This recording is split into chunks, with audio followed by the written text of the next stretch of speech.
Hello friends, good evening. This is Renu Yadav. Welcome to my channel Renu Yadav economics point. आज इस video में discuss करेंगे पूर्ण उपयोगिता के अंतर्गत मूल्य निर्धारण के बारे में। तो चलिए स्टार्ट करते हैं। जय माता दी। लोग आज पढ़ेंगे पूर्ण प्रतियोगिता के अंतर्गत मूल्य निर्धारण कैसे होता है। Determination of price under perfect competition पढ़ना है हम लोगों को। पूर्ण प्रतियोगिता का अर्थ हम लोग जानते ही हैं और उसकी क्या शर्तें हैं ये हम लोगों को पता ही है। मैं एक बार फिर से बता देती हूँ। जब बाजार में क्रेताओं एवं विक्रेताओं की संख्या इतनी अधिक होती है कि कोई भी क्रेता या विक्रेता अपने प्रयास से मूल्य को प्रभावित नहीं कर सके तो उसे हम लोग पूर्ण प्रतियोगिता का बाजार कहते हैं। और पूर्ण प्रतियोगिता के अंतर्गत क्रेताओं तथा विक्रेताओं की बहुत ज़्यादा प्रतिस्पर्धा होती है तथा वस्तु का मूल्य बाजार में एक ही होता है। आप लोग याद रखना। और उसकी जो विशेषताएं हैं आप लोगों को पता ही है। अब है कि इसमें मूल्य का हम लोग निर्धारण कैसे करें। तो पूर्ण प्रतियोगिता के अंतर्गत मूल्य निर्धारण की व्याख्या के संबंध में मुख्य रूप से 3 सिद्धांत दिए गए हैं। पहला है मूल्य का उत्पादन लागत सिद्धांत, cost of production theory of value. दूसरा है मूल्य का सीमांत उपयोगिता सिद्धांत, marginal utility theory of value. And third है मूल्य का सामान्य सिद्धांत, जनरल थ्योरी ऑफ वैल्यू। इसको हम लोग एक एक करके देखेंगे। तो पहला हम लोग स्टार्ट करते हैं मूल्य का उत्पादन लागत सिद्धांत, cost of production theory of value. सबसे पहले जान लें कि इस सिद्धांत का प्रतिपादक कौन थे। तो इस सिद्धांत के प्रतिपादक थे रिकार्डो मिल जैसे प्राचीन अर्थशास्त्री थे। याद रखिएगा, ये प्राचीन अर्थशास्त्रियों के द्वारा दिया गया सिद्धांत है। उनके अनुसार प्रतियोगिता की स्थिति में किसी वस्तु का मूल्य निर्धारण उनके उत्पादन व्यय के अनुसार होता है।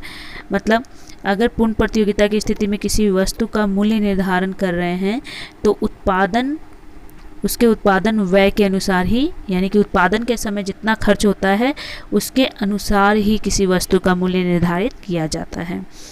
उत्पादन व्यय का मतलब कॉस्ट ऑफ प्रोडक्शन।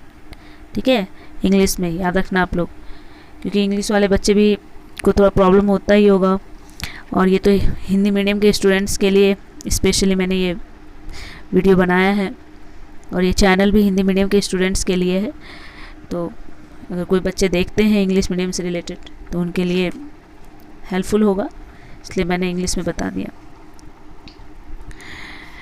और आगे हम लोग इसमें देखते हैं कि मूल्य निर्धारण के सिद्धांत में वस्तुवादी दृष्टिकोण को अपनाया गया है। इसमें कोई भी उत्पादक अपनी वस्तु का मूल्य उसके उत्पादन व्यय के बराबर होता है और इससे कम मूल्य पर वह अपनी वस्तु नहीं बेच सकता क्योंकि उसे हानि होगी। हाँ, अगर आपको पता है किसी वस्तु के उत्पादन में अगर मान लो 100 रुपये लगता है और हम उसे 90 रुपये में बेचें तो उत्पादक को तो घाटा होगा, तो वो लाभ कमाने के उद्देश्य से उसमें अपना लाभ भी जोड़ेगा, तो वो अपने उत्पादन व्यय से कम में किसी वस्तु को बेचेगा ही नहीं। उसके बाद यहाँ पे मूल्य निर्धारण के लिए वस्तुवादी दृष्टिकोण को अपनाया गया, यानी कि ऑब्जेक्टिव अप्रोच को अपनाया गया है। साथ ही साथ यह सिद्धांत एक पक्षीय यानी कि वन साइडेड है, क्योंकि इसमें मूल्य निर्धारण के लिए पूर्ति पक्ष यानी कि जो सप्लाई साइड पर विचार किया गया है, मांग पक्ष पर यानी कि डिमांड साइड की अवहेलना की गई है। इस पर कोई ध्यान नहीं दिया गया है, सिर्फ पूर्ति पर ध्यान दिया गया है। किसी वस्तु का उत्पादन व्यय वह न्यूनतम सीमा है जिसको ध्यान में रखते हुए उत्पादक अपनी वस्तु की पूर्ति करने या बेचने को तैयार हो जाता है। अतः इस सिद्धांत में केवल पूर्ति पक्ष पर ध्यान दिया गया है, लेकिन हम जानते हैं किसी वस्तु के मूल्य निर्धारण में मांग पक्ष का भी बहुत अधिक महत्व होता है। और हम लोग जानते हैं कि अगर किसी वस्तु का मूल्य निर्धारित हो रहा है तो मांग पक्ष बहुत ज़्यादा मायने रखता है। तो इस सिद्धांत में हम लोग देखेंगे, हम लोगों ने जान लिया कि इसमें से पूर्ति के पक्ष को ही ध्यान दिया गया है। वस्तु के मूल्य निर्धारण में उत्पादन लागत के साथ साथ यह भी देखना पड़ता है कि उसमें क्रेताओं को कितनी उपयोगिता मिलती है, यानी जो क्रेता हैं उनको कितना लाभ मिल रहा है, यूटिलिटी मिल रही है, तथा वे उसकी कितनी मांग करते हैं। क्योंकि अगर प्राइस अधिक है तो लोग कम डिमांड करेंगे, तो प्राइस का निर्धारण मांग पर ही किया जाता है, डिमांड पर ही किया जाता है। तो इस सिद्धांत में मूल्य निर्धारण का सही सिद्धांत नहीं कहा जा सकता।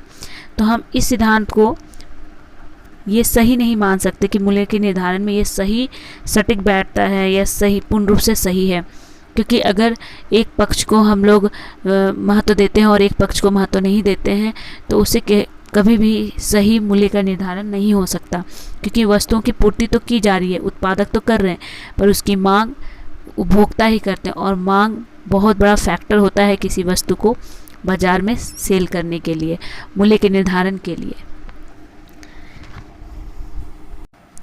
दूसरा सिद्धांत है मूल्य का सीमांत उपयोगिता सिद्धांत, marginal utility theory of value. इस सिद्धांत के प्रमुख प्रतिपादक जैवेंस हैं।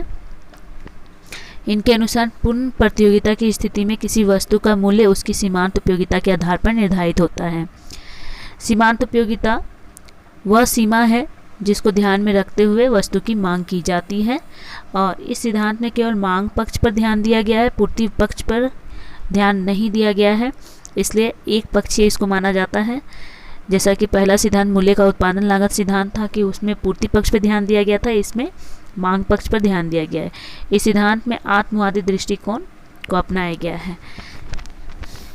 इसमें आत्मवादी दृष्टिकोण को यानी कि सब्जेक्टिव अप्रोच को अपनाया गया है।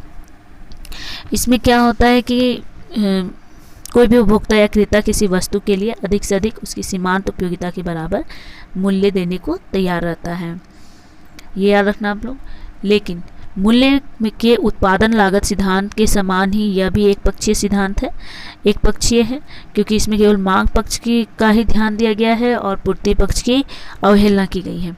किसी वस्तु के मूल्य निर्धारण में दोनों पक्षों का होना अति आवश्यक होता है, जैसा कि मैंने पहले सिद्धांत में बताया।